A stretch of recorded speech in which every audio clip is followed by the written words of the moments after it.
a high chance that any profile cutaways I use make me look like I'm naked.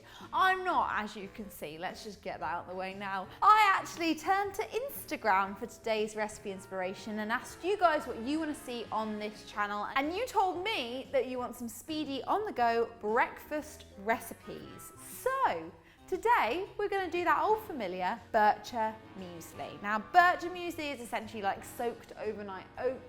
You're going to make it almost slightly desserty so that you get a little treat in the morning, but without the guilt. Isn't that what we want? Isn't that what we always want to be able to do? Is to eat a load of naughty things and not feel bad about it? Yeah. This recipe is going to make enough for 4. You can either eat this immediately or you can actually leave it to chill in the fridge for up to 3 days. We're going to start off with our fruit. Now, again, with all Bircher Muesli recipes, you can make this whatever the hell you want it to be. So choose your favourite things and go with it. That's the great thing about this. I've got 2 pears here and an unnecessarily large knife. I haven't made that easy for myself, have I? There was absolutely no need to cut it at all. Pears are a really good one to use. They add a really nice level of moisture into the muesli, which it needs a little bit of. I feel like this is a very blunt grater. Am I looking like a bit like a bodybuilder? Well, my trap's coming up. I've got very muscular traps for absolutely no justified reason whatsoever. Yeah, isn't it weird? What? That's so weird. I lift.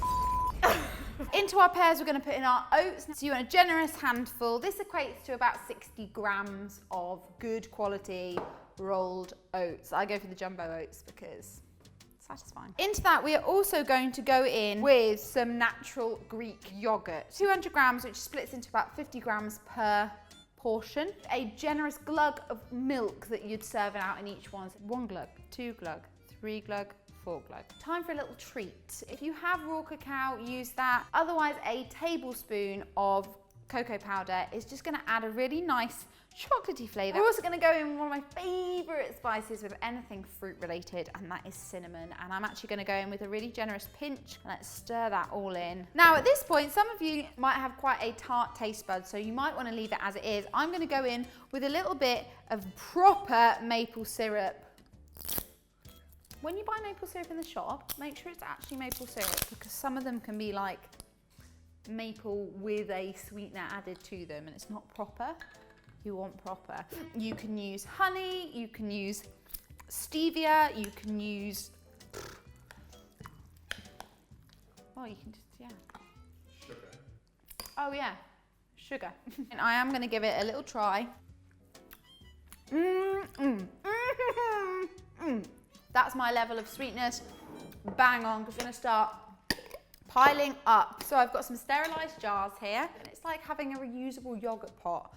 Blooming brilliant. A little dollop of yogurt on top.